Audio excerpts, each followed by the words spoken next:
Ang ikalawang Pedro 3:16. Pakinggan niyo po, mga kapatid. Gayon din naman sa lahat ng kaniyang mga sulat, na dooy sinasalita ang mga bagay na ito, na dooy may ilang bagay na mahirap unawain, na isinisinsay ng mga di nakaalam at ng mga walang tiyaga, na gaya rin naman ng kanilang ginagawa sa ibang mga kasulatan, sa ikapapahamak din nila. Pakinggan niyo yan, mga kapatid. Sa sulat ni Apostol Pablo at ng iba't iba pang mga sumulat, mayroong mga bagay na mahirap unawain. Itong mga bagay na mahirap unawain ito ang wika ay isinisinsay. Ibig sabihin ng isinisinsay, nililiko, binabaluktot ng mga di nakakaalam at mga walang tiyaga.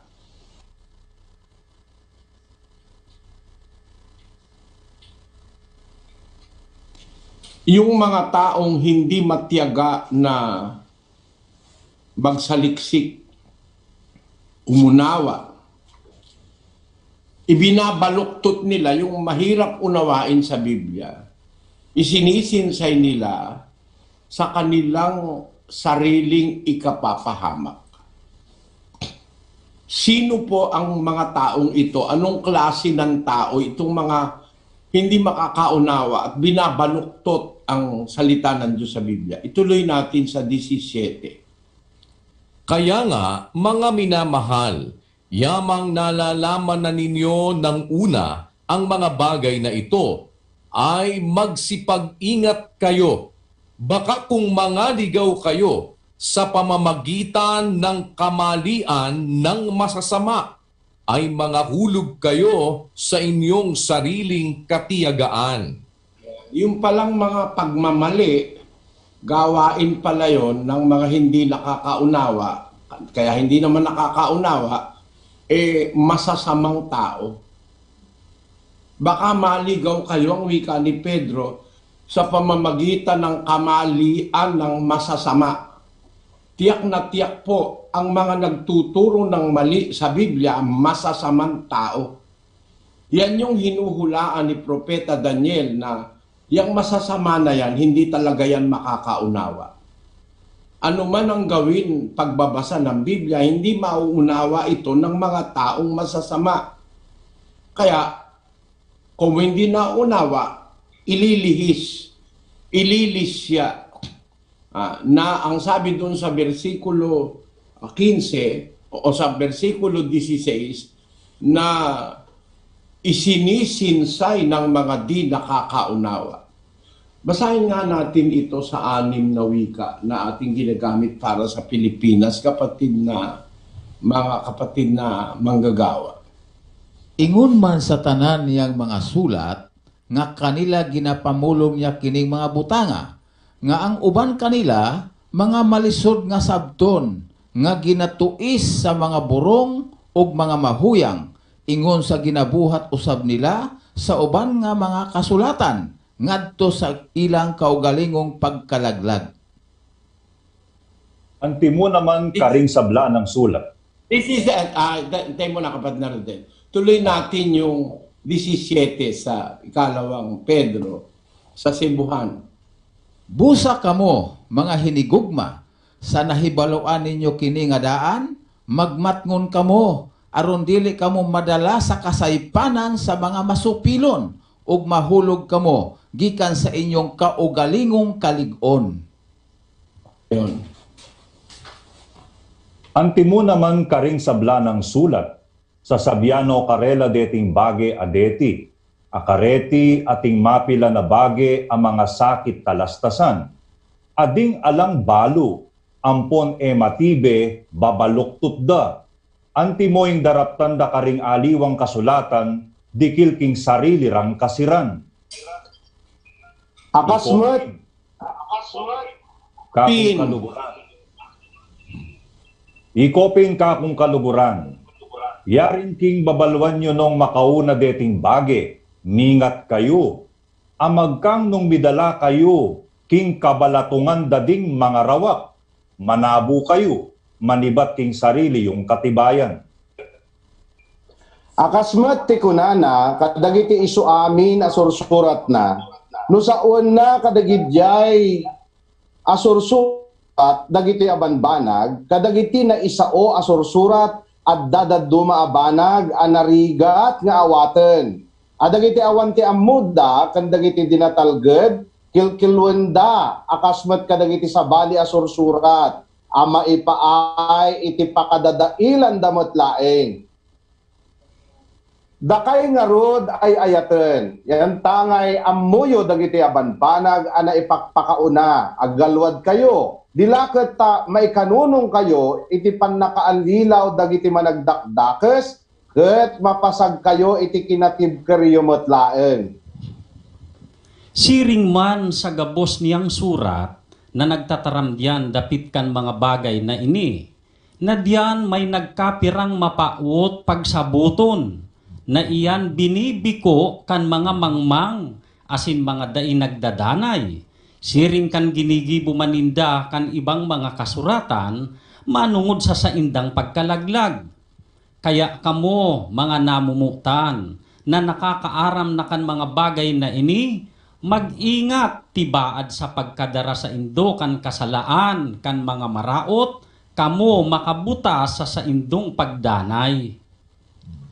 Nga nagahambal sini, subong sang ginahimo niya sa tanan niya nga sulat. May iban nga mga butang sa ila nga maiwat hangpon, nga ginapatiko sang mga di maalam, kag mga mahuyang sa ila kaugalingon nga kalaglagan, subong sang ginahimo Manila sa iban nga mga kasulatan. Gani, kamo mga hinigugma, nga nakahibalo nga daan, sini, mag-andam kamo, basi kung dalhon kamo sang sala, sang mga malauton, kag madula ang inyo kaugalingon nga pagkaligon. Napansin nyo mga kapatid, kahit sa ang Bibliang ginagamit sa Pilipinas, ibinabalita sa atin ang salita ng Diyos. Talagang merong mga bagay sa Biblia, mahirap unawain. Ang nangyayari, kung mahirap unawain, isinisinsay, iminamali. Sabi dun sa English, they wrestle. They wrestle the Word of God. They rest. The unstable rest as they do also the other scriptures unto their own destruction. Itong mga pagmamali ng nasa Biblia, lalo na yung mga bagay na mahirap unawain, ito ang nagiging dahilan bakit sinisiraan ang Biblia ng mga hindi naniniwala tuloy. At yan ay trabaho ng mga bulaan at mga manlulokong mga ministro. Doon sa Ikalawang Pedro, Kapitulo 2, at versikulo 1, pakinggan nyo ang nakasulat. Ngunit may nagsilitaw din naman sa bayan na mga bulaang propeta, na gaya naman sa inyo'y magkakaroon ng mga bulaang guro, na magpapasok sa lihim ng mga makakapahamak na mga hidwang pananampalataya, na itatatwa pati ang Panginoon na bumili sa kanila, na magtataglay sa kanilang sarili ng madaling pagkapahamak. At maraming magsisisunod sa kanilang mga gawang mahahalay, na dahil sa kanila ay pagsasalitaan ng masama ang daan ng katotohanan. Nakita nyo ang after effect, mga kapatid, ng paglitaw nitong mga nagmamali ng salita ng Diyos. Inililiko ang salita ng Diyos.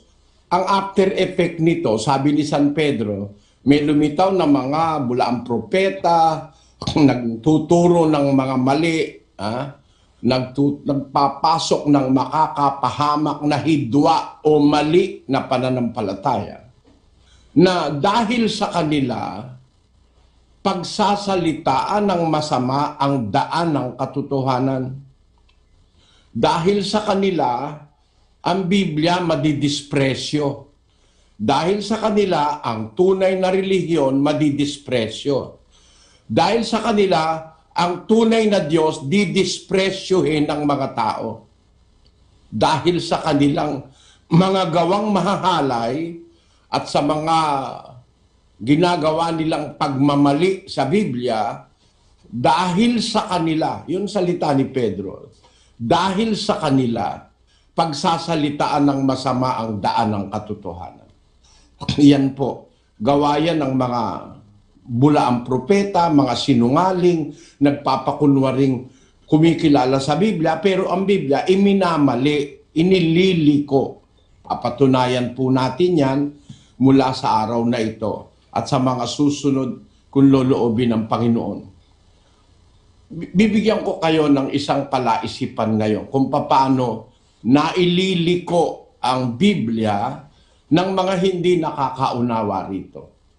Kapatid na Daniel, basahin natin ang Deuteronomio, Kapitulo 6, versikulo 4. Pakinggan niyo pong mabuti, mga kababayan.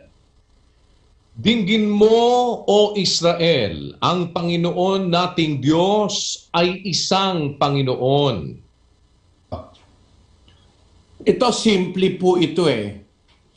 Ang nagsasalita at ang sumulat nito ay si Moises. Sabi ng sinulat ni Moises, dinggin mo, O Israel, ang Panginoon nating Diyos ay isang Panginoon.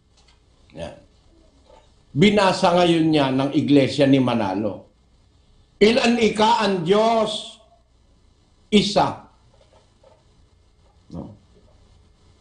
Isa raw ang Diyos. Binasa yan ng oneness, isa raw ang Diyos.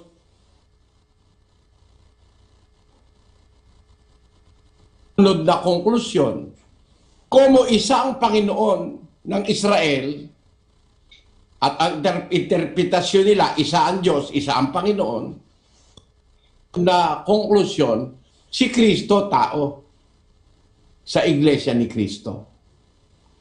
At doon naman sa mga oneness na tinatawag, no? Si Kristo yung Ama, siya pa rin yung Anak, siya pa rin ang Espiritu Santo, kasi isa lang naman ika eh. Yan. Nagka-kontra-kontra na ngayon.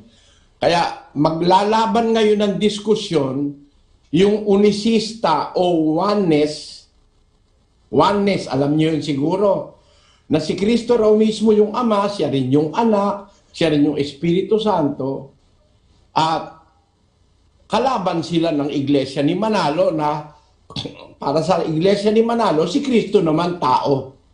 No? Yan po. Mag-isip kayo, mga kapatid. Dahil sa isang talata na hindi nila naiintindihan at binigyan ng sariling pakahulugan, nagsanga-sanga na ang maling interpretasyon sa Biblia. Sinabi po yan sa Israel at ang sumulat niyan si Moises. Dinggin mo, O Israel, ang Panginoon nating Diyos ay isang Panginoon. Titingnan natin ang konsekwensya, bakit ganon. Galing kasi sila sa Ehipto, mga kababayan. Sa Ehipto, marami po silang Diyos doon. Napakarami. Migit kumulang mga 10 o mahigit pa. Pwede ba nating ilagay sa screen yung mga Diyos ng mga Ehipsyo? Pwede ba pakilagay lang mas mabilis? There were over 2,000 names of gods in ancient Egypt. Some images of ancient Egyptian gods and goddesses show them with a human body and the head of a bird or an animal. Animals were chosen to represent the powers of the god. Top 10 most worshipped ancient Egyptian gods. Ano-ano raw sila, kapatid na Daniel? Amun-Ra, the hidden one. Mut, the mother goddess. Osiris, the king of living. Anubis, the divine embalmer. Ra, the god of sun and radiance, Horus, god of vengeance, Thoth, god of knowledge and wisdom, Hathor, goddess of motherhood, Sekhmet, goddess of war and healing, Geb, god of earth. Ang mas popular sa mga Diyos ng mga Ehipsyo ay 10. Ano po? Yan ay nakita ng mga Egyptologists doon sa mga inscription, sa mga monumento, sa mga building, sa mga tomb, yung mga hieroglyphics na pinag-aaralan ng mga Egyptologists. So we are sure, sa Egypt, marami silang Diyos. Ngayon, nung alisin ng Diyos ang Israelita sa Ehipto, dadalhin doon sa lupang pangako, sinabi ng Panginoon sa kanila, sa pamamagitan ng sulat ni Moises, dinggin mo, Israel, ang Panginoon nating Diyos ay isang Panginoon. Kailan po sinabi ito? Pag-alis nila sa Ehipto, na nasanay silang naririnig sa mga Ehipsyo, maraming Diyos. Pagdating nila na nakaalis na sila sa Ehipto, ibinibigay na ni Moises sa kanila doon sa paglalakbay nila sa ilang papunta sa lupang pangako. Ipiniprepare na sila ng Diyos na makakilala ng katotohanan. Kaya idiniklara ni Moises, Israel, ang Panginoon nating Diyos ay isang Panginoon. Ngayon, tingnan nyo ang komplikasyon, mga kapatid. Bakit sinasabi ang intensyon para burahin sa mga kaisipan ng mga Israelita, baka sa kanila mayroong natitirang paniniwala na nanggaling sa Ehipto? Alam niyo po kung bakit ko sinabi. Kahit na sila'y tinuturuan na ni Moises, meron silang diwa na naka-attach sila sa Ehipto. Isipin mo naman, 430 years sila sa Ehipto. The Egyptians may have inculcated in the minds of some of the Israelites to accept their traditions, wrong beliefs, etc. Kaya yun nga ang ipinaghihinanakit ng Diyos.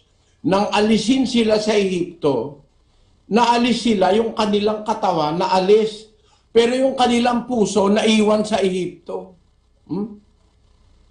Sa 7:39 ng Gawa, pakinggan nyo nakasulat. Sa kaniya'y ayaw magsitalima ang ating mga magulang, kundi siya'y kanilang itinakwil at sa kanilang mga puso'y nangagbalik sa Ehipto. Tanyo, parang ang puso nila, yung, kung ano yung nasanayan nila sa Egypt, nandun yung puso nila. Para bang, yan mga figurative na mga salita, no?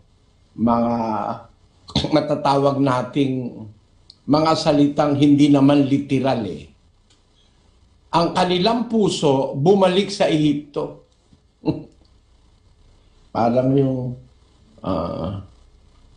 yung kanta ng Bee Gees na nakalimutan ko yung kanta ng Bee Gees eh. Alam ko yun eh, galing sa intelligent mind eh. Yung kanta ng Bee Gees na but little does she know, no, little does she know when she left that day, along with her she took my heart. Ano nga kanta yun, kapatid na Daniel? Alam mo ba yun? Listen to Rhythm of the Falling Rain po. Ayan. Rhythm of the Rain. Listen to the rhythm of the falling rain. Telling me just what fool I've been. I wish that it would go and let me cry in vain, and let me be alone again. The only girl I care about have gone away, looking for a brand new start. But little does she know that when she left that day, along with her she took my heart. Ayun. Along with her she took my heart. Para bang yung puso nadala kung saan. Ganun ang sinasabi ng salita ng Diyos sa mga Israelita. Ayaw siyang sundin ang kanilang puso, naalis man sila sa Ehipto, naiwan yung puso, bumalik sa Ehipto. Yan po. Kaya makikita natin ang logic na merong mga tao sa Israel nung araw, kung nasanay silang maraming mga Diyos ang Ehipto, yun pa rin ang kanilang, para bumabalik sila sa Ehipto. Hindi nila basta malimutan yung Ehipto. Sabi pa nga nila doon sa bilang, naaalala ika natin yung kinakain nating isda. No? Basahin na natin 11:5 ng bilang, kapatid na Daniel. Ating naaalaala ang isda na ating kinakain sa Ehipto na walang bayad, ang mga pipino at ang mga milon at ang mga puwero at ang mga sibuyas at ang bawang. Nakikita nyo, ang Biblia talagang totoo no? Pati yung sentiments ng tao, alam ng Biblia na ilarawan Ang kanilang puso bumalik sa Ehipto. Pati kanilang pag-iisip bumalik sa Ehipto. Naaalala natin ang mga isda, kinakain natin, walang bayad. Mga pipino, mga milon, mga puwero, mga sibuyas at mga bawang. They are coming, their memories going.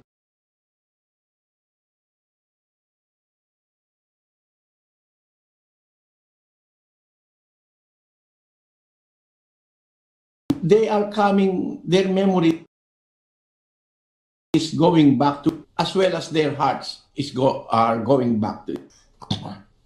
Dinggin mo, Israel, sabi ng Biblia. Ang Panginoong ating Diyos, o ang Panginoon nating Diyos ay isang Panginoon. Yan ngayon ang kinuha ni Manalo para sabihin si Kristo tao. Isa lang ang Diyos, isang Panginoon. Ito, yung interpretasyon na yan, mali. Kasi taken out of context ng mga ministro ni Manalo.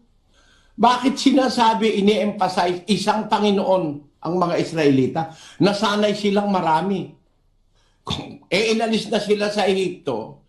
Kaya dapat matutunan nila ang katotohanan na noon, pagdating nila sa lupang pangako, meron silang kikilalaning isang Panginoon. At yun ay ang Panginoon nating Diyos. Hindi ang Diyos ng kung sino-sinong bansa. Ang Panginoon nating Diyos, sabi ni Moises, ay isang Panginoon. Ngayon, ang sinasabi nila, kung isa lang ang Panginoon, tao na si Kristo, sa Iglesia ni Kristo. Doon naman sa mga unisista, o yung tinatawag na oneness, kung isa lang ang Panginoon, kaya lalabas, yung Ama, si Kristo yun. Yung si Kristo, yun din yung Ama, at yung Espiritu Santo, yun din yung Kristo at saka yung Ama. Oneness ang tawag nila. Nagsanga-sanga na. Kaya meron ngayong magbabautismo, ayaw nang gamitin yung bautismo sa pangalan ng Ama, ng Anak at ng Espiritu Santo. Isang pangalan lang daw, kasi isa lang naman Alin yon? Pangalan ni Jesus. Yon. Nakita nyo kung gaano kakomplikado, mga kapatid. Pero, pag-aralan natin kung nakakaunawa ang isang magtin, kung nakakaunawa ang isang magtuturo ng sinasabi ng Biblia, hindi magkakaroon ng mga ganong mga contradictory interpretations of the Bible. Para maintindihan lang ng ating mga kababayan, basahin natin ang 6:4 sa iba-ibang wika. Kapatid na technician.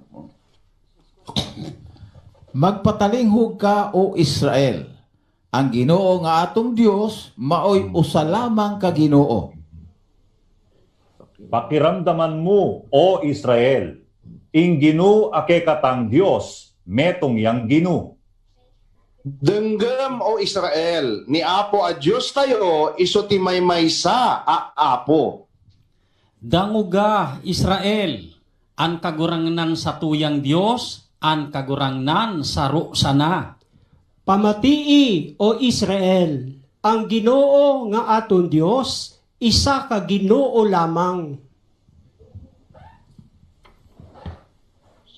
Kung napansin nyo,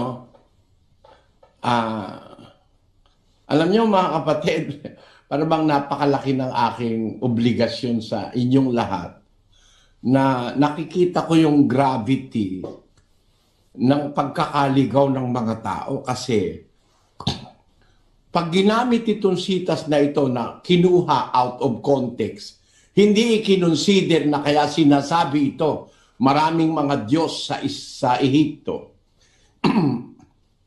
Magkakaroon nga ng iba-ibang interpretasyon eh. Na yung interpretasyon na yon, kokontra sa ibang talata ng Biblia.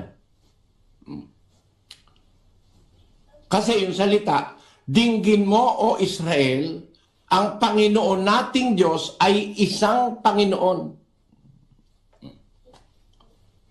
Ang Panginoon nating Diyos ay isang Panginoon.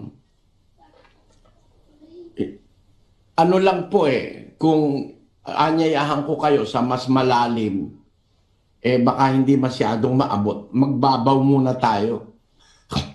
Ang Panginoon nating Diyos ay isang Panginoon. Sabi ng nakasulat na isinulat ni Moises. Ngayon, kung isang Panginoon, kaya isa ang Diyos, isa lang ang Diyos, at ang iba, hindi na Diyos, tao na. Kaya si Kristo, tao na. Nako, tindi ng pagkakatanim niyan sa iglesia ni Manalo. Pero kung atin pong diringgin, ito, deklarasyon, pagkaalis nila sa Ehipto. Pero nung nasa promised land na sila, ang mga hari ng Israel, kagaya ni Haring David, may idiniklara sa pamamagitan ng Espiritu Santo na hindi pwedeng magkamali dahil from the Holy Spirit, lumabas ito sa bibig ni David. Sinasabi ito po sa 111 ng awit. Sinabi ng Panginoon sa aking Panginoon, umupo ka sa aking kanan, hanggang sa aking gawing tungtungan mo ang iyong mga kaaway. Ayan, ang nagsasalita po rito si David. Sinabi ang wika ng Panginoon, sa aking Panginoon, umupo ka sa aking kanan, hanggang sa aking gawing tungtungan mo ang iyong mga kaaway. Ito po sinabi ni David sa udyok ng Espiritu Santo. Na si David pala mayroon dalawang Panginoon. Yung isang Panginoon ang nagsasalita, yung isang Panginoon naman ang sinasabihan. Ang sabi ng isang Panginoon, umupo ka sa aking kanan. Sabi dun sa isa pang Panginoon ni David. So dalawa ang Panginoon ni David. Ito'y sinabi sa udyok ng Espiritu Santo. Basahin natin sa Gawa ng mga Apostol. Anag ng authority ng Biblia. Ito po ang nakasulat. Sa 2:33 ng Gawa, Palibhasa nga'y pinarangal ng kanang kamay ng Diyos at tinanggap na sa Ama ang pangako ng Espiritu Santo, ay ibinuhos niya ito na inyong nakikita at naririnig. Sapagkat hindi umakyat si David sa mga langit, datapwat siya rin ang nagsabi, sinabi ng Panginoon sa aking Panginoon, maupo ka sa kanan ko. Hanggang sa gawin ko ang mga kaaway mo na tungtungan ng iyong mga paa. Kung napansin nyo, itong sinasabing ito ni David ay udyok ng Espiritu Santo, no?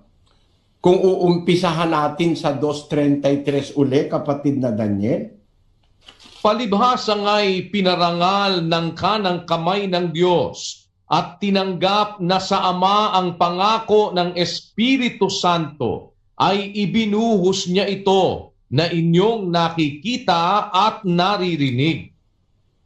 Sapagkat hindi umakyat si David sa mga langit, datapwat siya rin ang nagsabi, sinabi ng Panginoon sa aking Panginoon, maupo ka sa kanan ko hanggang sa gawin ko ang mga kaaway mo na tungtungan ng iyong mga paa.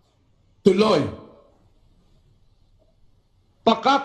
Pakatalastasin nga ng buong angkan ni Israel na ginawa ng Diyos na Panginoon at Kristo itong si Jesus na inyong ipinako sa krus. Amen. There was a time na ipinakilala ni Moises ay isang Panginoon sa mga Israelita nung kakalabas-labas nila sa Ehipto.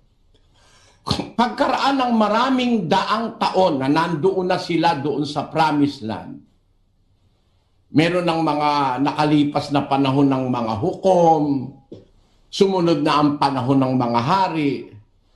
Nung naghari si David, kinilos si David ng Espiritu Santo para sabihin, sinabi ang wika ng Panginoon sa aking Panginoon, umupo ka sa kanan ko. Abay, dalawa pala ang Panginoon ni David.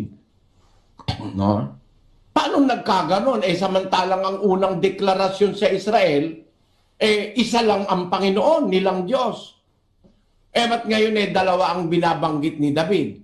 Ipinapaliwanag po ito ngayon ng bagong tipan, ng authority ng bagong tipan ang mga apostol.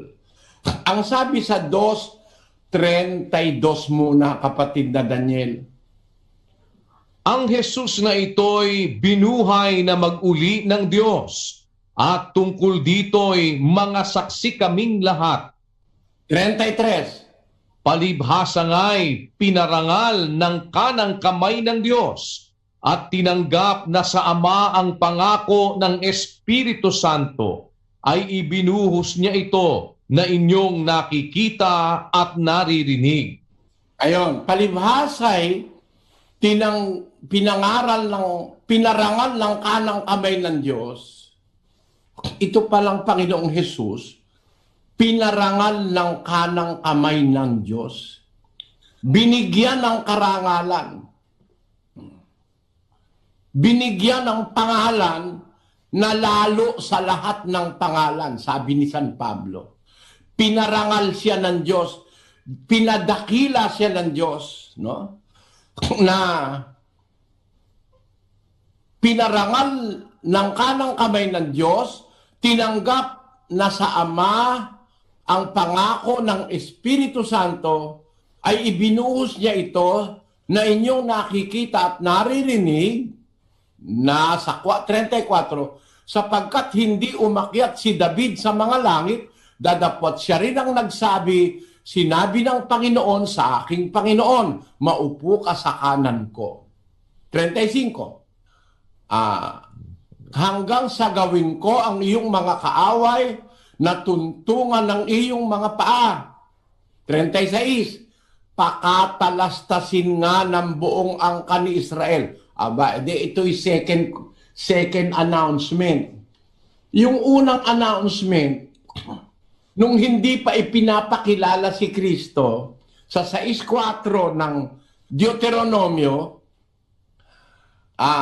dinggin mo, O Israel, ang Panginoon nating Diyos ay isang Panginoon. Ba't sinabi yun? Kasi galing sila sa Ehipto na maraming Diyos, maraming Panginoon. Kaya, aalisin sila sa maling paniniwala na yun, kikilala ngayon sila sa isang bukod na Panginoon at Diyos na hindi na yung Diyos na nakilala nila sa Ehipto. Ngayon, pagkalipas ng maraming mga panahon na inihahanda na ng Diyos, na i-introduce na sa kanila ang isa pang Panginoon, kinilos ng Espiritu Santo ang bibig ni David na nagsasabi, sinabi ng Panginoon ko sa aking Panginoon, umupo ka sa aking kanan. Yung palang Panginoon na yon na pinapaupo sa kanan nung orihinal na Panginoon, yung palang Panginoong Hesukristo. Na ang sabi ng Biblia ay isang panibagong deklarasyon na napapanahon. Napapanahon, hindi contradiction ito. Bakit? Sabi naman ni Pedro, pakatalastasin nga ng buong angka ni Israel. E di ang Israel pa rin ang pinag-ukulan nito sa umpisa. Na ginawa ng Diyos na Panginoon at Kristo itong si Jesus na inyong ipinako sa krus. Eh meron bang contradiction? Eh ba't dalawa ang Panginoon ni David? Eh kasi nung umpisa na sinabing isang Panginoon, ang Diyos nila isang Panginoon, hindi pa pinakikilala yung anak. Pero dumating ang panahon that at the age of maturity, sa panahon ng mga apostol, inintroduce na yung anak at may batayan ang mga apostol kasi as early as the time of David the king, ipinahayag na ng Espiritu Santo na may dalawang Panginoon, ang Israel. Na nung umpisa sinabi na isa lang, kasi hindi pa pinapakilala yung isa eh. Nung dumating na ang panahon, kailangan ng ipakilala sa pamamagitan ng prophetic pronouncement o paunang sabi, sinabi na ni David, sinabi ng Panginoon sa aking Panginoon, umupo ka sa aking kanan. Ito ay dikta ng Espiritu Santo kay David. Hindi pwedeng mali ito, mga iglesia ni Manalo, na mula sa pagiging isang Panginoon, magiging dalawa ang Panginoon ni David. Naging dalawa ang Panginoon ni David at na magiging dalawa ang Panginoon ng bansang Israel. Bakit? Yung isa, yung original na Panginoon, gumawa ng isa pang Panginoon. Tutol ka ba ron? Pakatalastasin nga. Yung salita, pakatalastasin. Pay attention. No? Treat this with your heart. Pakatalastasin nga ng buong angka ni Israel na ginawa ng Diyos na Panginoon. Itong si Jesus, Panginoon at Kristo, itong si Jesus na yung pinako sa krus. Ginawa palang Panginoon si Kristo eh. Naman ang tutol mo kung gumawa ang Diyos ng isa pang Panginoon. Magkakakontra ba yun? Hindi. Ba't sabi sa umpisa, isa lang? Isa lang talaga. Totoo yun. Gumawa siya ng isa pang Panginoon. Ano, pakialam mo? Nakasakay ka ba ron, kapatid na Daniel?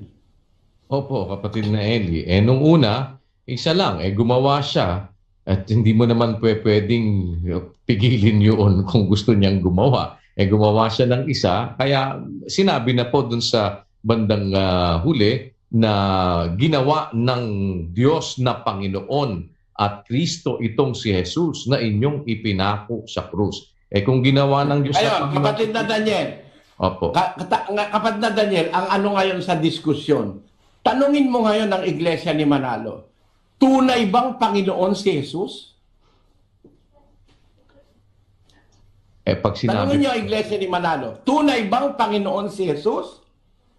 Pag sinabi nilang hindi tunay, susuot sila sa susuot sila sa imburnal.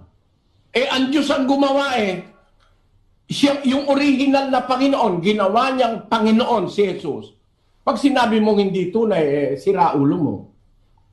Ang gumawa yung tunay, tapos gagawa siya ng hindi tunay.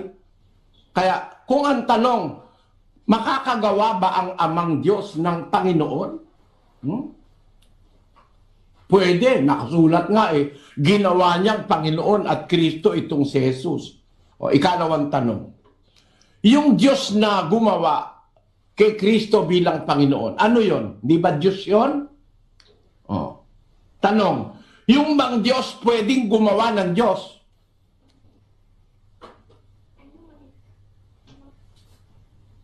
Ano ang sagot mo ron, kapatid na Daniel? Pwede po. Makapangyarihan po siya sa lahat eh. Pwedeng gumawa ng Diyos. Ano ngayon ang nangyari sa ating Panginoon Kristo? Pwede ba siyang gawing Diyos? O kaya ipakilalang Diyos? Kung paano pinakilala siyang Panginoon, nung original na Panginoon, pwede siyang ipakilala bilang Diyos nang gumawa sa Kanya bilang Panginoon. Ito ang pruweba, mga kapatid. Pakinggan nyo mabuti ito. At pag-aralan nyo kung may mailulusot dito ang mga mangangaral na kumokontra sa Biblia. Pakinggan natin ang 7:1 ng Exodo. At sinabi ng Panginoon kay Moises, tingnan mo, ginawa kitang Diyos kay Paraon, at si Aaron na iyong kapatid ay magiging iyong propeta. Ano po ang ginawa ng Diyos kay Moises? Tingnan mo, ginawa kitang Diyos kay Paraon. Tututulan mo ba ito? Ang may sabi nito ang Panginoon. Ginawa kitang Diyos kay Paraon. Ang tanong ko sa ministro ni Manalo doon sa Guagua, pag Diyos ba ang gumawa, totoo ba? Hindi niya alam pupuntahan ko. Oo, kung mabasa ko na si Kristo ay Panginoon at si Kristo ay Diyos, tutol ka? Tutol daw siya. Kung natindigan na nila na si Kristo ay tao, tutol na sila. Binasa ko ngayon, ginawa siya ng Diyos na Panginoon. Tapos, hindi ba pwedeng si Kristo ay kilalanin mong Diyos? Hindi ka pwede. Dahil isa lang ang Panginoon, isa lang ang Diyos. Kasi yung kukote niya nakakondisyon na sa interpretasyon ni Manalo. Pero kung ang iyong kaisipan naka-concentrate sa buong sinasabi ng Biblia, kung paanong yung Diyos Ama pwedeng gumawa ng isa pang Panginoon aside from Him, hindi ba siya pwedeng magdeklara o gumawa ng isang Diyos? Katunayan, sinabi niya kay Moises, ginawa kitang Diyos kay Paraon. Kaya lahat ng sabihin ni Moises kay Paraon nasusunod. Kasi ang Diyos makapangyarihan. Lumitaw si Moises na pinaka-Diyos ni Paraon. Hindi nakatutol si Paraon kay Moises. Lahat ng sinasabi at ginagawa ni Paraon kinontra ni Moises para ipakita ang kanyang pagkamakapangyarihan kay Paraon. Lumitaw talagang si Moises ay Diyos kay Paraon. Wala siyang natutulan hanggang sumurrender siya. Yan, diwa ng Biblia yan, mga kapatid, na ginawa ng Diyos si Moises na Diyos kay Paraon. Kaya nung sabihin ni Moises, 3 araw magdidilim ang Ehipto. Walang nagawa. Lahat ng lampara ni Paraon, walang nagawa. Kasi ang sabi sa Biblia, isang nahihipong kadiliman. Darkness that can be touched. Napakatinding kadiliman ang pinasapit sa Ehipto. Tapos, sinabi ni Moises, aatakihin ka ng pulupulutong na langaw. Palaka. Mga kung ano-ano salo. Naganap lahat yun sa Israel na ipakita ng Diyos kay Paraon na si Moises ay ginawa niyang Diyos para kay Paraon. Sumuko si Paraon. Ito'y maliit na halimbawa ito, mga kapatid. Hindi ito yung mas malalim na punto na gusto kong ipakita sa inyo. Pero ito'y posible sa kapangyarihan ng Diyos na original na Panginoon na gumawa ng isa pang Panginoon. Kaya ang sabi ni David, sinabi ng Panginoon sa aking Panginoon, umupo ka sa aking kanan. Umupo ka sa aking kanan. Sino yung sinabihan na isa pang Panginoon na nagbabago ng deklarasyon sa unang deklarasyon sa Israel na ang Panginoong ating Diyos ay isang Panginoon? Ngayon, mabasa mo, dalawa Panginoon. Contradiction ba? Hindi. Titignan mo lang yung konsekwensya. Kailan sinabing isang Panginoon, kailan naman sinabing dalawang Panginoon, at kailan naman natupad. Walang kontradiksyon. Kasi, noong umpisa, hindi pa pinapakilala yung isang Panginoon. Dumating yung panahon kailangan ng ipakilala. Di kinilala naman ng masunuring si David na dalawa pala ang Panginoon. No? Hindi ba alam ni David yun na sinabihan siya na ang ating Panginoon, nating Diyos ay isang Panginoon? Ibig ba sabihin, matigas ang ulo ni David? Hindi. Nakatanggap siya ng revelation mula sa Espiritu Santo na mayroon pang isang Panginoon siya dapat kilalanin, na yun ang Panginoong ginawa nung unang Panginoon na Panginoon din, na pinapaupo sa kanyang kanan. Naunawaan ito ng mga apostol. Hindi naunawaan ni Manalo ito. Basahin natin ang 3:1 ng Kolosas.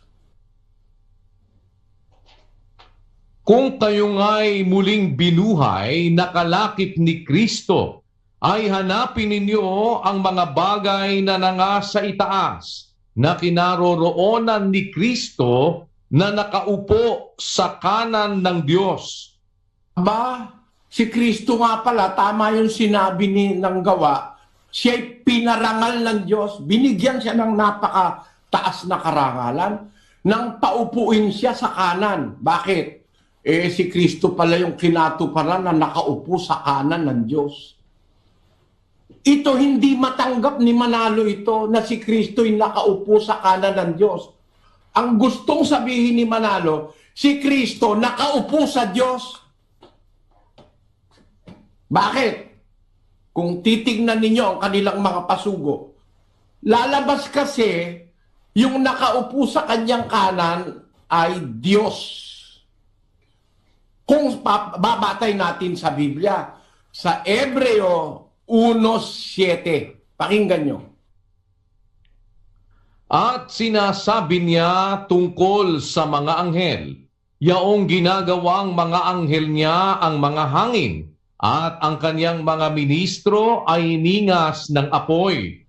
Sabi ni Pablo, nagsasalita yung Ama na ang sabi ng Ama tungkol sa mga anghel, yan ay mga espiritu, mga hangin. No? Ngayon, ano naman ang sabi ng Ama tungkol sa anak? Sa 8, kapatid na Daniel. Ngunit tungkol sa anak ay sinasabi, ang iyong luklukan, O Diyos, ay magpakailanman. Ayan, ang Ama ang nagsasalita, sinasabi niya naman tungkol sa anak, sabi niya sa anak, ang iyong luklukan, O Diyos, ay magpakailanman. So, tinatawag ng Ama yung kanyang anak na Diyos. Ang iyong luklukan, O Diyos, para hindi maging Diyos si Kristo, pinalitan ng Iglesia ni Manalo. Ang kanilang ipinalit, ang iyong luklukan ay Diyos. Hindi sinabi, alin ika yung Diyos, yun ika yung luklukan, hindi yung nakaluklok. Yan ang filosofya ni Manalo. Tingnan ninyo ang pagliligaw, mga kapatid. No? Para wag lang matanggap na si Kristo yung Diyos, kasi sabi nila, isa lang ang Diyos, ang ginawa nilang luklukan ni Kristo ay ang Diyos mismo. Samantalang ang liwanag, nagsasalita ang Diyos tungkol sa mga anghel. Yung mga anghel pala, ginawa ng Diyos, espiritu, parang hangin. At yung anak naman, sinasabi niya, ang iyong luklukan, O Diyos, sinasabi ng Ama ito sa anak, ang iyong luklukan, O Diyos, ay magpakailanman. May luklukang itinakda ang Ama sa kanyang anak na magpakailanman. At ang tawag niya doon sa lulukluk, sa luklukan na yon, ay Diyos yung kanyang paluluklukin. Kagrado niya, kagrado. Kung paano siya na nakalukluk sa trono ay Diyos, yung pauupuin niya sa kanyang kanan ay Diyos. No? Nakikita nyo, mga kapatid? Para tanggihan ito na ang ginawa ni Manalo, lumaking gawak sa Biblia. Inalis yung o Diyos, kundi ang ginagawa nila ngayon, ang iyong luklukan ay Diyos.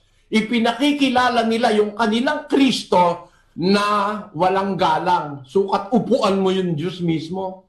Tao ka lang. Sa kanila, tao si Kristo Sukat upuan mo ang Diyos mismo. Hindi naman sinabing umupo ka sa akin. Ang sinabi, umupo ka sa aking kanan. Hindi yung Diyos ang uupuan. Ang uupuan yung kanan. Ito ngayon ang paliwanag ni Manalo ron. No? Para lusutan yung katotohanan ng nasa Biblia. Pasugo, Marso 1964, page 13. Ito po nakasulat. Ito po. Tungkol sa anak ay sinasabi, Diyos ang iyong luklukan magpakailanman. At ang setro ng katwiran. Binago ng pasugo yung nakasulat talaga na tungkol sa anak ay sinasabi, ang iyong luklukan o Diyos ay magpakailanman. Binago nila yung pagkakahanay ng sitas. Ulitin mo kapatid na Daniel. Tungkol sa anak ay sinasabi, Diyos ang iyong luklukan magpakailanman. At ang setro ng katwiran ay siyang setro ng iyong kaharian. Ano ang sinasabi sa Bibliang Ingles ng talatang ito? Tungkol sa anak o kay Kristo ay sinasabi na ang Diyos ang kanyang luklukan magpakailanman. Hindi sinasabi ng talatang ito ayon sa nasusulat sa Bibliang Ingles na ang anak o si Kristo ang Diyos na luklukan. Ano ang nasusulat? Ang Diyos ang luklukan ni Kristo at hindi si Kristo ang mismong Diyos na luklukan. Ayan, binaboy na. Luklukan ng At laban. ang batayan, Bibliang Ingles. Kung napansin nyo, Bibliang Ingles ang batayan. Kahit nga gawin mong English God is thy throne forever. Ang sabi doon sa Hebrews 1:8. But unto the Son he said, thy throne, O God, is forever and ever. Thy throne. The Lord God the Father is speaking to the Son. Thy throne, O God. Hindi naman nakalagay dyan, thy throne is God. Bibliang English pa kayo. Pinalitan nyo rin Thy throne, O God. Hindi nakalagay, thy throne is God. Ang nakalagay, thy throne, O God, is forever and ever. Speaking to the Son, the Father said, thy throne, O God, is forever and ever. It is not written as, thy throne is God forever and ever. Ano ba naman pangmamali yan?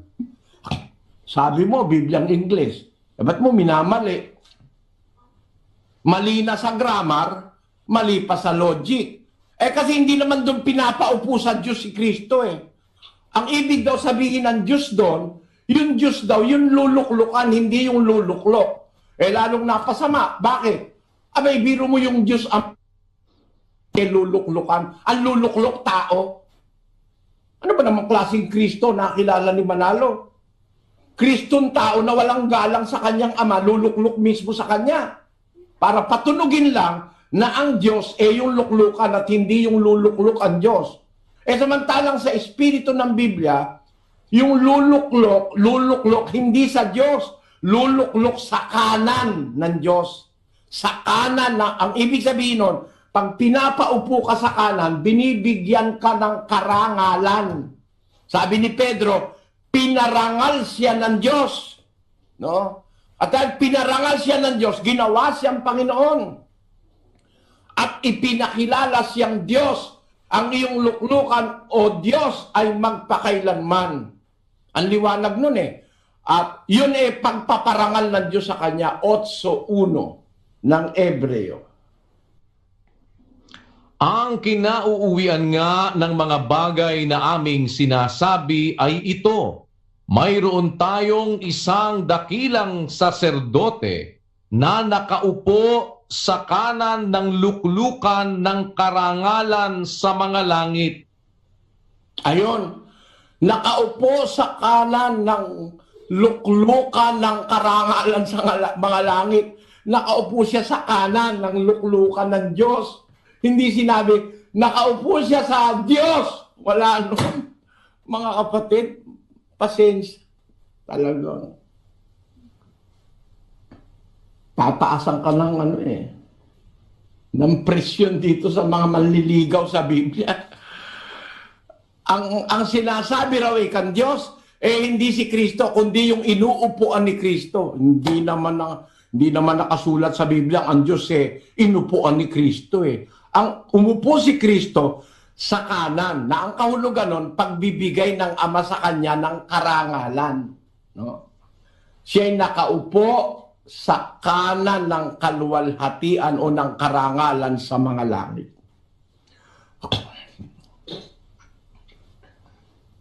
Kuminsan nakakalungkot maisip. Nagsanga-sanga ang mga interpretasyon ng mga naniniwala daw sa Biblia, pero sinisinsay ang salita ng Biblia. Kung di mo kasi isisinsay, maliwanag naman Sabi ni David, sinabi ng Panginoon sa aking Panginoon, umupo ka sa aking kanan. Wala naman sinabi si David, sinabi ng Panginoon sa aking Panginoon na upuan mo ako. Pinauupo sa kanan. At ang nakaupo sa kanan, ang Panginoon Kristo. No? Na yung nakaupo na yon, kung paano yung nagpaupo sa kanya, sa kanan niya ay Diyos at Panginoon, yung pinauupo, Panginoon din at Diyos din. Kasi ang sinabi niya sa tungkol sa anak, ang iyong luklukan o Diyos ay magpakailanman. Kaso ang ginawa ni Manalo, ang iyong luklukan ay Diyos. Hindi kasi Kristong nakaluklok ang Diyos, kundi ang Diyos yung luklukan. Ano yan? Masalimuot na aral yan, mga kapatid. Basahin natin itong interpretasyon ni Manalo sa Pasugo. Pakibasa mo yung particular part na yan, kapatid na Daniel. Ano ang sinasabi sa Bibliang Ingles ng talatang ito? Tungkol sa anak o kay Kristo ay sinasabi na ang Diyos ang kanyang luklukan magpakailanman. Hindi sinasabi ng talatang ito ayon sa nasusulat sa Bibliang Ingles na ang anak o si Kristo ang Diyos na luklukan. Ano ang nasusulat? Ang Diyos ang luklukan ni Kristo at hindi si Kristo ang mismong Diyos na luklukan. Ang gulo. Ang gulo. Di ka ba naguguluhan, Sis Luz? Opo, Brad Eli, totoo po. Magulo po. Kasi... Itong binasang ito ng kapatid na Opo, Brad Eli. Ano raw kasi sinasabi sa Biblia, sa Bibliang Ingles? Bakit? Bakit sa Ingles? Ba't Ingles? Bakit hindi sa Greek? Ang mga manuscript niya nasa Greek. Ba't Ingles? At kung naiintindihan mo ang Ingles, nakasulat sa Ingles, Thy throne, O God, speaking of the person, Thy throne, O God, is forever and ever. It is not written that thy throne is God. It's not like that. The Father is speaking to a God. Thy throne, O God, is forever and ever. He never said that thy throne is God forever and ever. O, sa mas madaling pananalita, thy throne is me. Kasi Diyos ang nagsasalita is forever and ever. Ang daing komplikasyon talaga pagka hindi mo maiintindihan yung punto ng Biblia ay talagang maniwala ka, kapatid na Daniel. Nare-realize mo ba yung komplikasyon nitong mga talata na ito? Dahil sa panggugulo ng mga interpretasyon ni Manalo sa talata, kapatid na Daniel. Opo, kapatid na Eli, kaya ang sinasabi po ninyo na tuloy ay napapagsalitaan ng mga hindi naniniwala sa Biblia, o ito'y ginagamit po ng mga hindi naniniwala sa Biblia para sabihin niyang kontra-kontra ang nakasulat sa Biblia, dahil dito sa mga ganitong klase ng mga interpretasyon doon sa talata na parang inilihis ng malaking pagkakalihis. Maliwanag naman po din yung sa English nga na pinakita ninyo na ginamit nilang batayan, Thy throne, O God. Hindi naman sinabi na Thy throne is God. Kasi kung yun pala, siguro much easier na sabihin na lang na I am the throne dahil ang Diyos yung nagsasalita. Hindi nga po ganun. Thy throne, O God. Hindi Thy throne is God. Ang nakalagay po ay maliwanag, Thy throne, O God, is forever and ever. Pero yun po ay nababaluktot. Kaya nga pati doon sa kanilang mga pahayag ay parang masalimuot kung ibabalik po yung ang paliwanag nila. Hindi daw sinasabi, sabi nila, ng talatang ito ayon sa nasusulat sa Bibliang Ingles na ang anak o si Kristo ang Diyos na luklukan. Ang nasusulat daw po, ang Diyos ang luklukan ni Kristo at hindi si Kristo ang mismong Diyos na luklukan. Lalo pong nagkagulo-gulo, ginawang... Anong nagkagulo-gulo, no? Makikita mo, marunong ka ng Tagalog at naiintindihan mo yung nasa Biblia, makikita mo, napakasalimuot na ng utak nitong nagsasalita rito sa pasugo. Matindi na ang pagkakaligaw, no? Ginawa ba naman luklukan ng Diyos? Hindi naman ng Diyos ang luklukan. Ang nagsasalita, yung Ama, at ang sinasabihan ay isang Diyos na ang sabi niya, ang iyong luklukan, O Diyos, ay magpakailanman. Ang tinutukoy niyang O Diyos, yung anak niya, which is in all areas, in all senses of the truth. Tama Diyos yung nagsasalita, siya yung Ama. Yung anak niya, kinakausap niya, tao. Ha? Ama yung nanganak, di ama rin ng anak. Ama yung nanganak, Diyos. Diyos yung nanganak, siyempre, Diyos din ang anak. Di ba? Yun ang prinsipal ng Biblia. Nandoon yan sa Juan, Kapitulo 3. Basahin natin ang versikulo 6. Ang ipinanganak ng laman ay laman nga, at ang ipinanganak ng Espiritu ay Espiritu nga. Ang nanganak Ama. Ano ibig sabihin? Yung nanganak Espiritu, sabi ni Kristo, pag ang nanganak Espiritu, Espiritu rin ang ipapanganak. Hindi tao. Sino ba nanganak kay Kristo? Doon sa eternity, doon sa hindi pa nagkakatawan tao si Kristo, wala pang mundo, wala pang lahat ng bagay. Sino ang nanganak kay Kristo? 2:7 ng awit. Aking sasaysayin ang tungkol sa pasya. Sinabi ng Panginoon sa akin, ikaw ay aking anak. Sa araw na ito ay ipinanganak kita. Yan, nagsasalita yung nanganak. Ang kausap yung ipinanganak.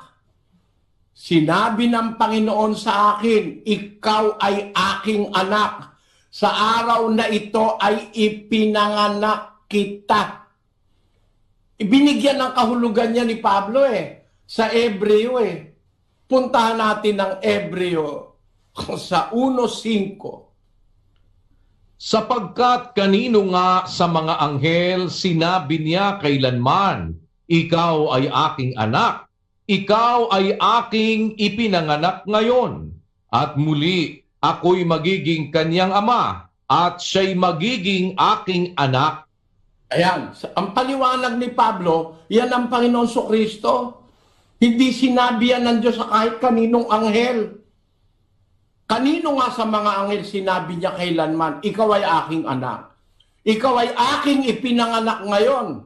At muli, sinabi niya, ako'y magiging kanyang ama, siya ay magiging aking anak. Mula pa nung walang pasimula, na ipanganak na ng ama yung kanyang anak eh. Basahin natin ang 17:5 at 24 ng Juan, kapatid na Daniel. At ngayon, Ama, luwalhatiin mo ako sa iyo rin ng kaluwalhatiang aking tinamo sa iyo bago ang sanglibutan ay naging gayon. Ayun, tumanggap na ng kaluwalhatian bago ang sanlibutan naging gayon. 24 ngayon. Ama, yaong mga ibinigay mo sa akin ay ibig ko kung saan ako naroroon, sila naman ay dumuong kasama ko upang makita nila ang kaluwalhatian ko na ibinigay mo sa akin sapagkat ako'y iyong inibig bago natatag ang sanglibutan. Bago pa nagkaroon ng universo, naipanganak na, inibig na ng Diyos, binigyan niya na ng karangalan yung kanyang anak. Ang liwa-liwanag po niyan sa Biblia. Ewan ko kung anong klase ng pagbabaluktot ang gagawin diyan. Ang ama ang nanganak, hindi si Maria. Ang ipinanganak ni Maria yung katawang tao. Yun ang tao, katawang tao ang pinanganak ni Maria. Pero noong wala pang kahit anong bagay, di pa ginagawaan sa libutan, nanganak na ang ama. Ang nanganak, espiritu. Ano ipapanganak? Espiritu rin. Ang nanganak ay Diyos. Ano ipapanganak? Pag ang nanganak, kalabaw, kalabaw din. Pag ang nanganak ay tao, tao rin. Pag ang nanganak ay Diyos, ano ang anak? Sige nga, mga kababayan, tingnan mo sa lohika. At pagkatapos, tingnan mo sa Biblia. Ang ipinanganak ng laman, laman nga, sabi ng Panginoong Hesus. Ang ipinanganak ng Espiritu ay Espiritu nga. Kaya doon sa Spirit world, nanganak ang Diyos. Ang kanyang ipinanganak, yung tinatawag niyang bugtong na anak niya. Hindi naman pwedeng sabihin bugtong na anak ni Maria kasi may kapatid si Kristo sa laman eh. Yung salitang bugtong na anak ng Diyos, uma-apply yun kay Kristo in the spiritual sense. Sapagkat noong bago palalangin ang sanlibutan, ipinanganak na ng Diyos ang kanyang anak. Bakit? At pinanganak, hindi ginawa, hindi nilikha. Bakit ipinanganak? Basahin natin ang 1:18 ng Juan, kapatid na Daniel. Walang taong nakakita kailanman sa Diyos. Ang bugtong na Diyos na nasa sinapupunan ng Ama, siya ang nagpakilala sa Kanya. Ayan, tinan niya mga kababayan, ibabahagi ko sa inyo itong katotohanan ng iniwasan ng mga iglesia ni Manalo sa napakahabang panahon. Sabi ng Biblia, walang tao nakakita kailanman sa Diyos. Sabi ni Kristo yun. Sabi ng Biblia yun. Sabi ng mga propeta yun. Inspired by the Holy Spirit. Kasi ang mga nakasulat sa Biblia, inspired by the Holy Spirit. Walang taong nakakita kailanman sa Diyos. Ang bugtong na Diyos, itinranslate ito sa English, the only begotten Son. No? Bugtong, kasi ang kahulugan sa Tagalog ng bugtong, only. Bugtong ikayan eh. Ibig sabihin, yun lang. No man hath seen God at any time, the only begotten Son. Yan ang pagka-translate sa English at pagka-translate sa iba-ibang wika. Pero sa original pong Griego, hindi po begotten Son ang nakalagay. Ang sabi sa Griego, hindi ko lang alam pronounce ito. Sabi sa Grego, theon odis eoraken popote monogenes theos. Monogenes theos.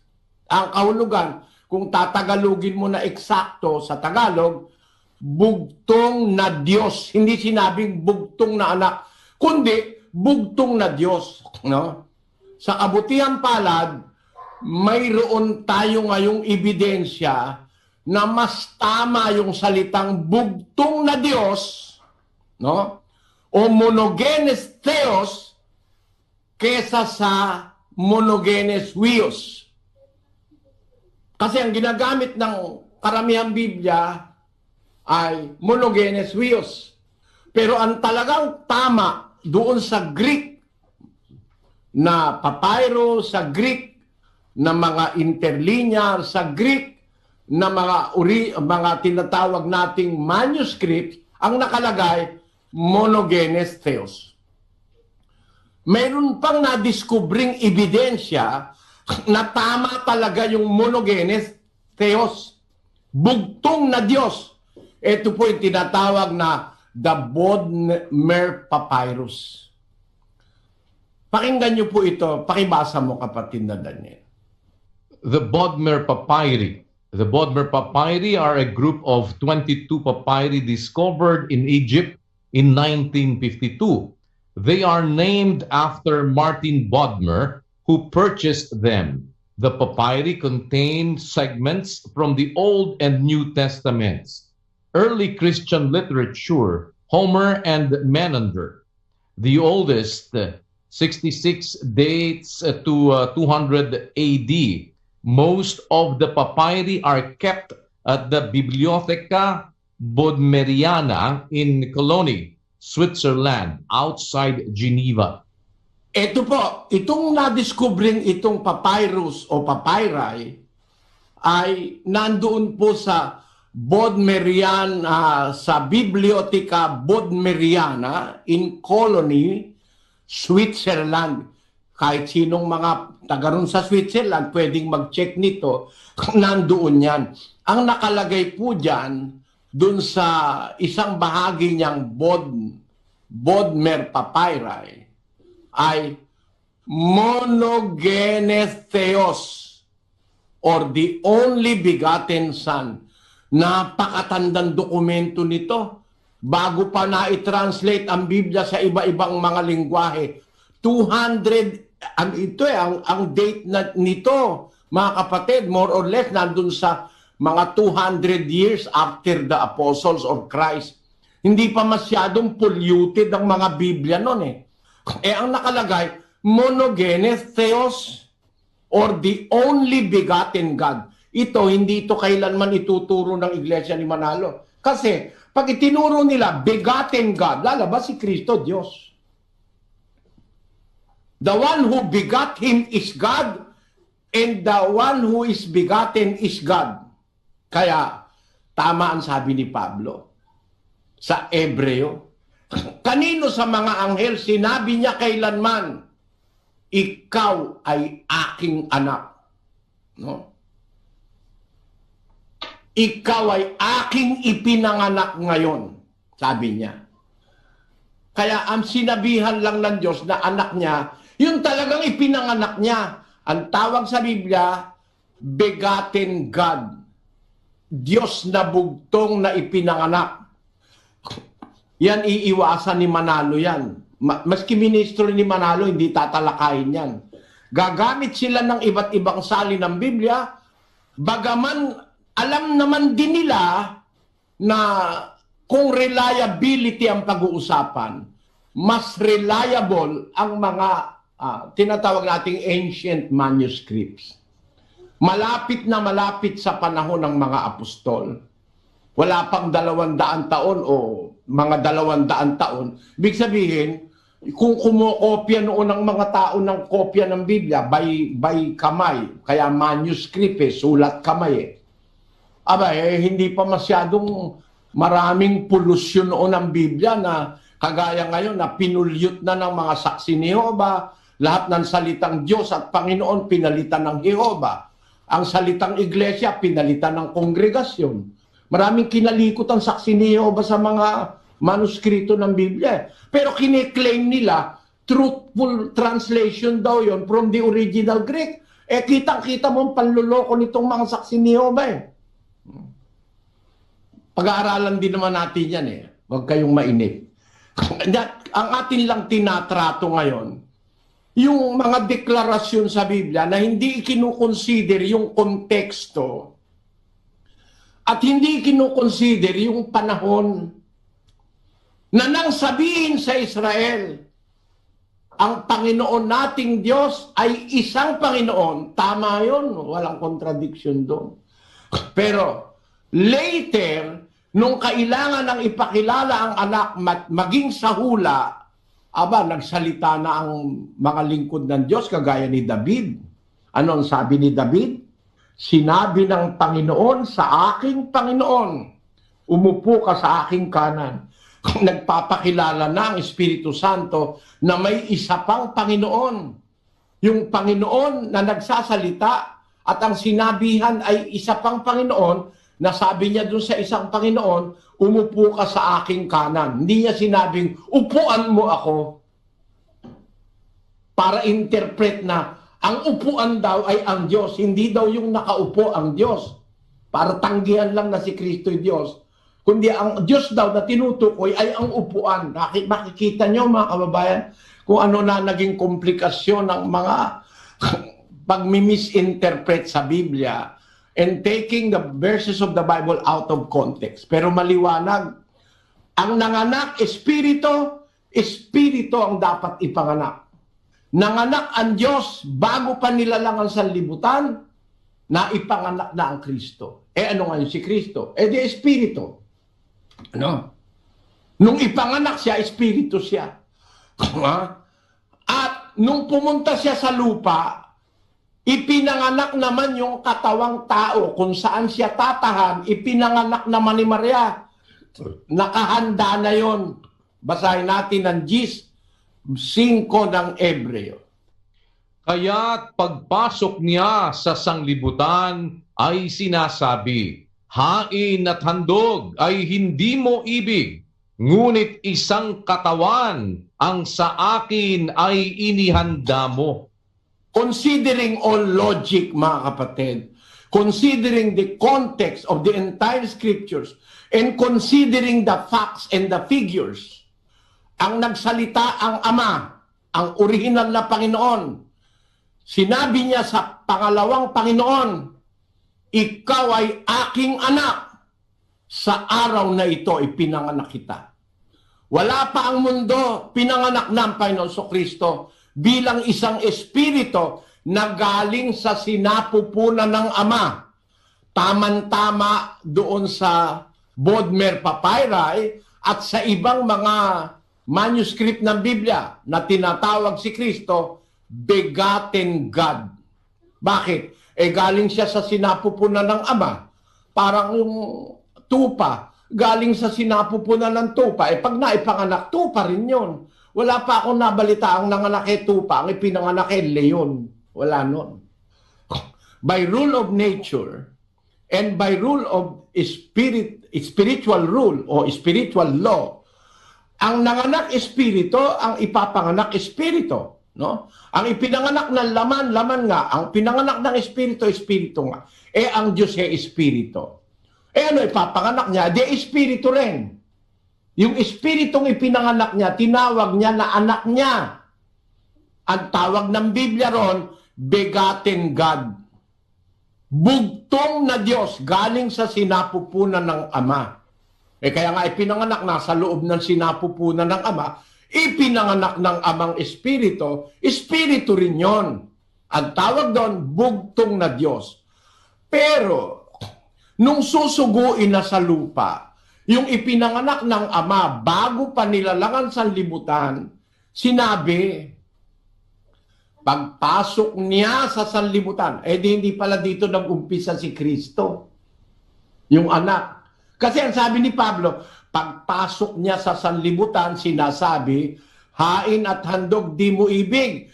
Ngunit isang katawan ang sa akin na inihanda mo. Naghanda na ng isang katawan dito sa lupa. sa sanlibutan. No? Yung tatahan dun sa katawan na yon, saan galing? Hindi rito sa lupa nang galing yon. Pumasok lang eh. No? Pagpasok niya sa sanlibutan. Ibig sabihin, hindi siya sanlibutan nag-umpisa. Nag-umpisa siya from somewhere else, from somewhere in eternity. Conforming with the word of our Lord Jesus Christ, because thou hast loved me, sapagkat ako'y iyong inibig, for thou lovedst me before the foundation of the world. Naipanganak na siya, minahal na siya ng Ama, binigyan na siya ng glory before the foundation of the world because he was born before the creation.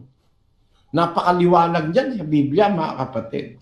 Kaya lang, lahat ng ito, lalabuin ito ni Manalo to preserve their wrong belief that there is only one God and anybody else that exists is no God anymore. That is because of the principle of being blind in the truth. Napakatinding pagkaligaw niyan.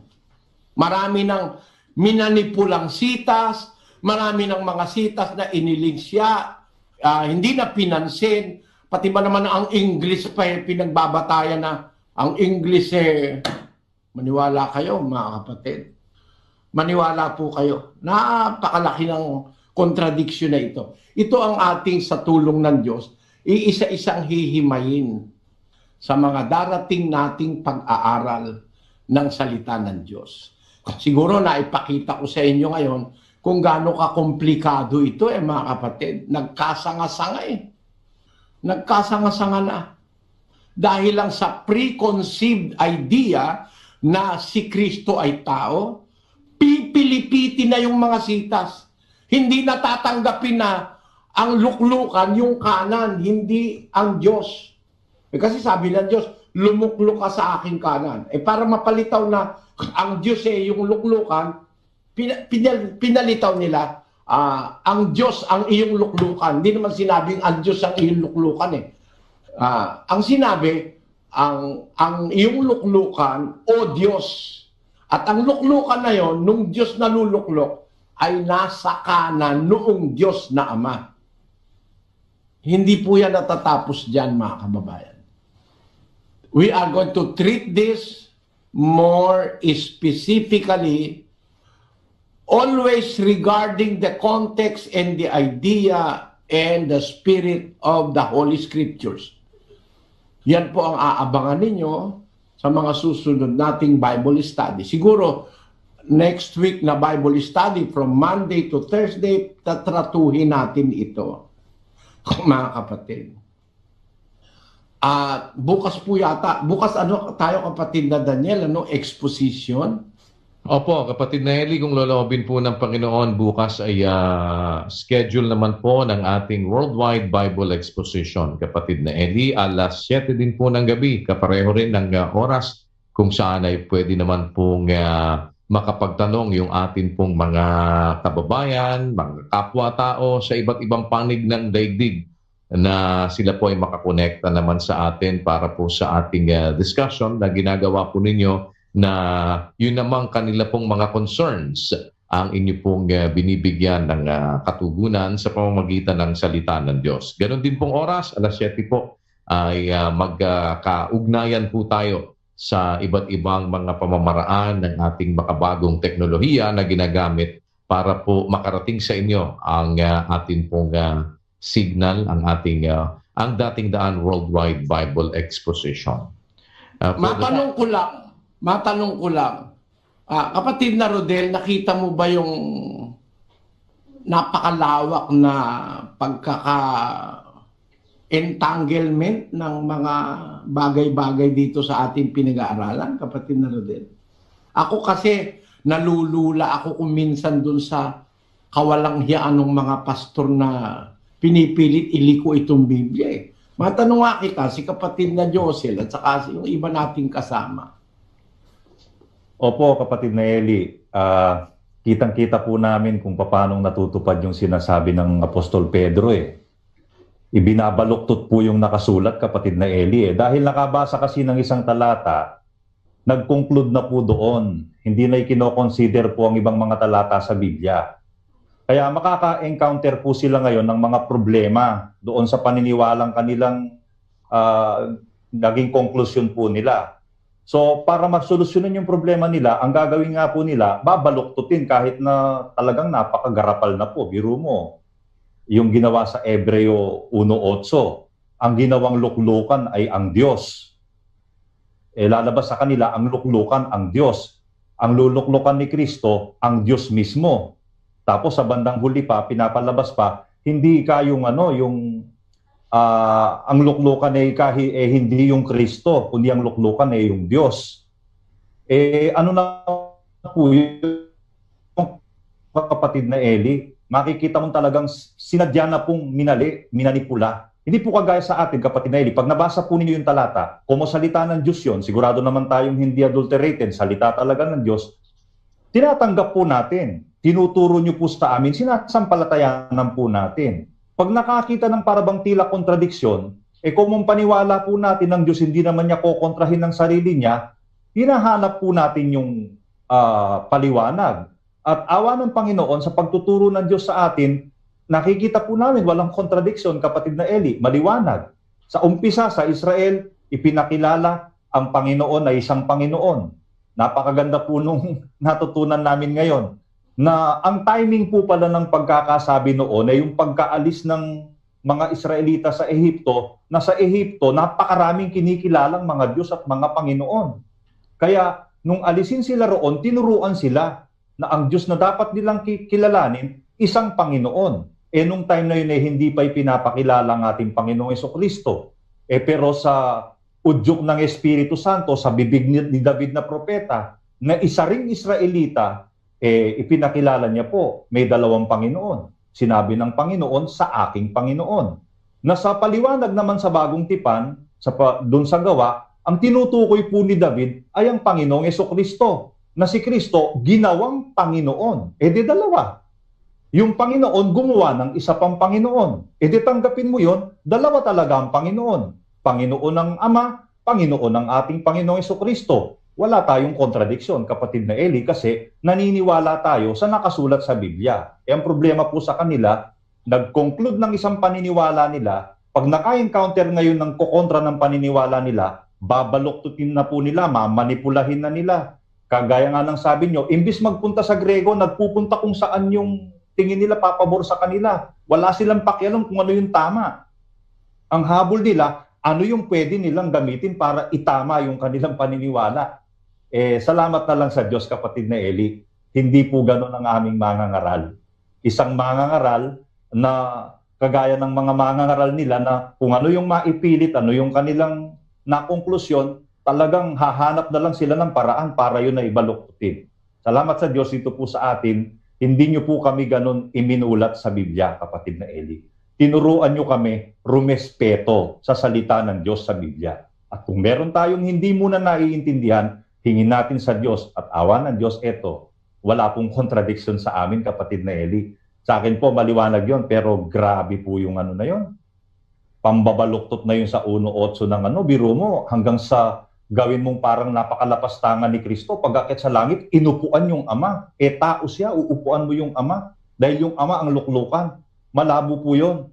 Ang Diyos po, ipinapakilalang hari. Ang hari may luklukan. Iba ang luklukan, iba ang Diyos. Si Kristo pinaupo sa kanan. May luklukan ng Diyos. May kanan yung luklukan. Doon nakaupo si Kristo. Yun ang pakilala ng mga apostol. Hindi nakaupo sa Diyos, kapatid na Eli. Kasi pag sa Diyos ka uupo, kalapastanganan po yun. Saka parang po yun, hindi po normal yung, kapatid na Eli, kahit saan mo daanin. Alam mo ba, kapatid na Rodel, na meron pang pambabaluktot dyan Baka hindi mo alam. Paano po? Aba, yung taga Mindanao. Kasi may luklukan sa langit. Pagpunta mo raw sa langit, siya makikita mo. Naku po, lalong lumala. Bakit? Siya na kasi yung Diyos. Sabi ko, pagkapunta ko sa langit, ang makikita ko Pilipino nakaluklok. Naku po, mawawalan yata ako ng gana pag ganun. Na? Ang gulo na po. Ang gulo talaga. Ito yung komplikasyon na nangyayari, mga kapatid, sa pagbabaluktot ng salita sa Biblia. Eto, pakita lang natin sandali. And the books were open. What book is that? No Libre Tangere? El Filibusterismo? Mi Ultimo Dios? No. These are the books that will be open. Now, the same question that I am asking you right now will be asked of you after you die, if you prefer to be judged after your physical life, because you don't like my face. You don't like me. That's why you keep on calling me a cult, because you don't like me. You don't want to listen to me. So, you will wait until you die. And after death, the same face. This one. You think you will see the face of the Father, Jesus Christ, there? No, He already has a house, me. I'll ask you the same. You'll face me. The same face.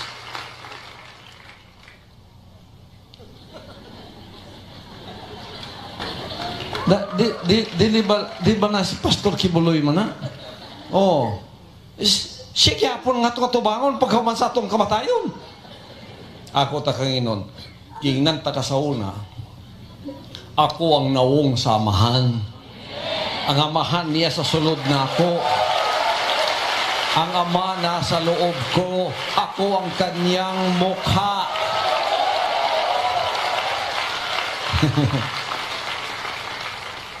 Pag Mas matindi yan, kapatid na Larodet. Tindi yan. Pagdating mo sa langit, wala kang makikitang ama at saka si Kristo. Ang makikita mo, siya rin. Kasi, hindi lang siya nakaluklok, kundi yung ama ang pumasok na sa kanya. Kaya, pag nakita mo sa luklukan doon, makikita mo nakaluklok si kapatid. Haka-haka yan eh, kayabangan yan eh. Bakit? Babaguhin ang lahat ng bagay. Babaguhin pati tayo eh. No? Babaguhin. Hindi naniniwala si Kibuloy na ang tao babaguhin. Kaya pagdating mo sa langit, siya makikita mo ron. Hindi siya naniniwalang siya'y babaguhin. Basahin natin ang 15 ng unang Korinto, 51. Narito, sinasaysay ko sa inyo ang isang hiwaga. Hindi tayong lahat ay mga tutulog, ngunit tayong lahat ay babaguhin. Babaguhin pala tayo. Tapos sasabihin mo ngayon, makikita mo yung paring mukha na yan. Hindi na magbabago, lalabas niya. Who told you such a lie? Ang nagsasalita, you against the apostles? Hindi tayo lahat matutulog, hindi tayo lahat mamamatay, sabi ni Pablo. Ngunit tayong lahat ay babaguhin sa isang sandali, sa isang kisap mata, sa huling pagtunog ng pakaka, sa pagkatutunog ang pakaka. Ang mga patay mabubuhay na maguli na walang kasiraan at tayo'y babaguhin. Sapagkat kinakailangan na itong may kasiraan magbihis ng walang kasiraan. At itong may kamatayan ay magbihis ng walang kamatayan. Dapat pagka itong may kasiraan, mabihisan ng walang kasiraan. At itong may kamatayan ay mabihisan ng walang kamatayan. Kung magkagayoy mangyayari, ang wikang nasusulat, nilamon ng pagtatagumpay ang kamatayan. Babaguhin po, merong changes na mangyayari sa ating pagkatao. From our earthly look, image, and being, we will be changed. Kung tayo magiging dapat, babaguhin po tayo. Ba't para sabihin mo ngayon na itong mukha rin na ito makikita mo? Ba? Feeling pogi, ano? Meron na pa ang pangalawa si Brother Mike, ano? May pangalawa na si Brother Mike. Pareho silang pogi. Hindi ko lang alam kung sino talaga pogi sa dalawang ito. Ako talagang hindi ko naman sinasabing pogi ako. Pangit nga ako eh. Lalo na ngayon, matanda na ako. Pero para sabihin ko sa inyo na pag nakita mo ko sa langit, ito pa rin mukhang ito. That is born out of ignorance of the scriptures. Mga kababayan, kapatid na Daniel, magandang gabi sa kanila, no?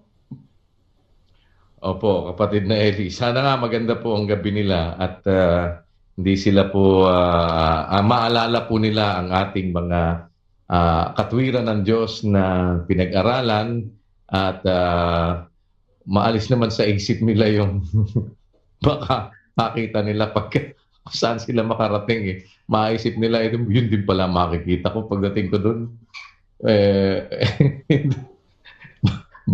Baka yung iba bangungutin. At least po ay maalaala ninyo yung mga salita ng Diyos na atin pong napag-aralan ngayong gabi na ito bago kayo matulog. At bago po tayo tuloy magpaalam, gusto lang po natin bigyan ng daan din naman yung mga comments po natin mula sa ang dating daan at the Old Path social media accounts natin. Si Fernando de Veraturda, loud and clear po mula dito sa Atlantic Ocean through FB Live. Si Eleus Lago, maraming salamat sa Diyos at kina Brother Eddie at Kuya Daniel dahil ginamit sila ng Diyos para ituro ang katotohanan na sinasabi ng banal na aklat. Kahit po ako ay isang Catholic, mas naniwala na ako sa inyo. Si Julieta Espiritu, salamat po sa Diyos at ako'y patuloy na makakapakinig sa mga aral ni Brother Eli ayon sa Biblia. Mabuhay po kayo. Si Beboy Sorenio Dagomos, napakaganda talaga ng Bible study ng ADD. Ang dami mo talagang matututunan kahit di ako kaanib pero gabi-gabi akong nakikinig kay Brother Eli, SSD. Peter Nubla, atheist, flat earthers, evolutionists, and big bangers. Why don't you exert more effort in studying the Bible instead of wasting time only to come to a dead end? Si Alec Brigel, isa po akong Catholic pero dito lang po ako nakarinig ng napakagandang aral na talagang nakabase sa Biblia. Isang tanong pero napakaraming maliwanag na sagot na mababasa sa Biblia. Salamat po sa Diyos. Ira, maraming mangangaral ngayon na walang tiyagang magsaliksik at umunawa ng kasulatan. Kaya ginagawa nila, binabaluktot na lang nila. Kaya mahalaga ang na magsuri at mag-ingat sa pinaniniwalaan. Si Rolly Nunez, anumang gawing pagbabasa ng Biblia, ang gawin nila, hindi maunawa ng mga masasama ang nakasulat sa Biblia. Kalang Pedro 3:16-17. Si Alex Badeo, kaya pala maraming di naniniwala sa Biblia kasi dahil sa mga bulaang mangangaral na hindi naintindihan ng Biblia. Kaya nalilito na ang mga tao, kaya naging choice na lang nila na di maniwala sa Biblia. Si Philip Capin Brozo, ang main reason ng lockdown kung i-analyze mo ng mas malalim, gusto ng Diyos, makapakinig ka sa kanyang mga salita na ikaliligtas ng iyong kaluluwa. Si Anika Lei Xiang, to God be the glory, may panibago na naman po kaming natutuhan ngayon. Si Elnoe Orlain, hindi pa po ako kaanib at ngayon naririnig ko pong itong aral nakakatakot pala mapunta sa maling relihiyon. Salamat po sa Diyos. Marisa Sagat, hindi ako member pero mas na-appreciate ko ang pagbabasa ni Brother Eddie dahil mas malinaw. Si Zhang, watching Bible serye is a lot better than watching teleserye. Si Vin Barana, ito ang good news. Kahit may mga nagliligaw sa panahon ngayon, may nagtatanggol pa din sa totoong aral ng Biblia. Si Crizelda, hindi lahat ng pastor sa panahon ngayon ay kaligtasan ng tao ang primary concern. For most, it is not even on the list of their concerns. Be wise, wag agad-agad naniniwala kung walang batayan. Si Juliana Carisle, thanks be to God for another opportunity to hear the words of God. Truly, this is the best way to make the most of being on quarantine, conducting Bible studies every day. Si Ishida Ivy Avelino, in times like these, I'm very grateful to learn more through live stream. Thank you, Brother Eli Soriano. You have a big heart to share to us. Watching here in Toyama, Japan. God bless po. Si Michael Mustafa Bildik, I'm happy that my parents, though are not yet members, enjoy listening to this Bible study. Thanks be to God. Si Lideha Magallanes, ang galing, kaya pala sinabi sa mga Israelita noon na isang Panginoon sapagkat nasanay sila dati sa maraming Panginoon. Salamat po sa Diyos. Leovino Gregorio Jr., salamat sa Diyos, Brother Eli Soriano, dahil sa salita ng Diyos na ibinahagi mo. Marami ako natutunan, naging iba pananaw ko sa buhay. Salamat sa Diyos. Si Carla Patricia, ang nakalulungkot lang kasi sa iba, hindi kinukuha yung buong context, kaya naliligaw at nakapangliligaw. Gising tayo, huwag magpabulag sa mali. Si Amelia Suryo, ito talaga yung most reliable source of truth about biblical topics, hindi tulad ng ibang mga bulaan na kung ano-ano na lang ang mga pinagsasasabi. Si Crystal Ace, kung hindi ka talaga sasamahan ng Espiritu Santo, hindi mo maiintindihan ang nakasulat sa Biblia. Si Joanne E. Barita, from Catholic to born again po, wala po akong natutunan. Ngayon, mag-8 months na ako nakakasubaybay sa inyong programa, pero ang dami ko na po napulot na aral sa Iglesia ng Diyos. Napakagaan po sa pakiramdam. Si Melvic Trinidad, kaya pala madaming bulaang propeta sa panahong ito. Pinagpauna na ng Diyos na magkakaroon din ito gaya sa panahon natin. Buti na lang may ADD Bible Study, at least ma-expose ang bulaan na totoong Diyos na nakasulat pala lahat sa Biblia. Salamat ng marami sa Diyos sa mga kaalamang pagliligtas. Si Emily Gabagat, may mga parts sa Bible na parang pag tayo lang ang babasa, hindi natin ganun naiintindihan. Pero kapag si Brother Eli na nagpaliwanag, sobrang liwanag talaga. Masasabi mo na lang, ay oo nga no, salamat sa Diyos. Si Raven Nierva Asi, nakaka-encourage magbasa ng Bible ang programang ito. Unti-unti akong nagkakaroon pa ng interes sa Biblia. Ang dami palang magaganda at interesting topics sa Biblia. Hindi ko ito narinig sa ibang religion. Si Chester Carbunco, wala po akong religion dahil masyadong madaming mali. Pero I watch a lot of times. Halos lahat ng debates ni Brother Eli ay napanood ko. He is a good, very good reader to spread out the words of the Bible. Ilan lamang po sa mga comments sa atin pong social media account, kapatid na Eli. Salamat po sa Diyos una at sa inyong lahat mga kapatid for being concerned with what we are trying to do and to exert effort for. Alam ko po na mas maganda ang lockdown kapag tayo ay mayroong guide ng mga salita ng Diyos. Sana po tuloy-tuloy lang kayo. Kung meron kayong na hindi napakinggan, pwede kayong mag-request na mapakinggan ninyo sa inyong mga sariling tahanan. At bukas po meron akong gustong ituro sa inyo kung loloobin ng Diyos sa maikling panahon na magagawa natin sa bahay, mas conveniently magagawa natin sa bahay bukas kung loloobin. Salamat po sa inyong matiyagang pagsubaybay. Samahan nawa tayong lahat ng espiritu ng katotohanan para wag tayong maging biktima ng pagliligaw sa ating panahon. At umaasa po kami na kung ayaw nyo man sa amin, hindi nyo makursunada ang aming mga mukha, at hindi naman kami pogi kagaya ng iba, ako paniwala ko walang pinakamaganda kundi yung salita ng Diyos Yung kabanalan, yung katotohanan ng sinasabi ng Diyos sa Biblia.